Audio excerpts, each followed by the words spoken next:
it's not like the carbon tax itself is necessarily bankrupting people, but it's like the 15-cent bag tax. It's like, it's my government isn't here to help me. My government is here to make my life shittier in tiny, meaningful, but predictable ways. Yeah, but you know what they're going to say, Jen? They're going to say, but we're doing it so when your kids are your age, the wildfire season doesn't start in March and go until October. But they don't have the courage to come right out and do that, because they're not having the courage to come out and say, yes, we are going to make your lives a little bit worse and meaningful in specific ways, but we're doing it for a really important reason. And here's the evidence that it works because we're talking about emissions.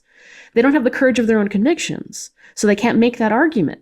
So instead it's like, no, we're not making your lives worse. We're giving you a rebate. Most of you are getting the monty back. What's your problem, you plebes? So it's like an insulting approach as opposed to I just like right. I just like, it all comes down to me. Sometimes like the simplest questions, as you know, in interviews, sometimes the simplest ones are the most important ones.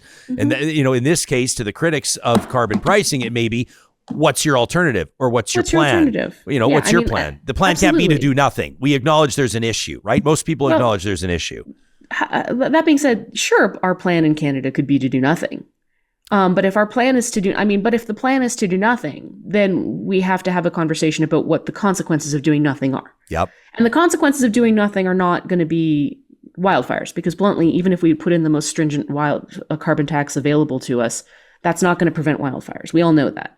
Wildfires are now baked into our climate, and that's just something that we're going to have to deal with and mitigate. Maybe a carbon tax would be smarter if we tied the revenues to that carbon tax to mitigation strategies.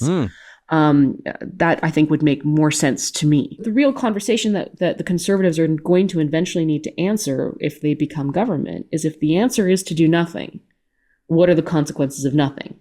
Are we going to get punished by our trading partners for doing nothing?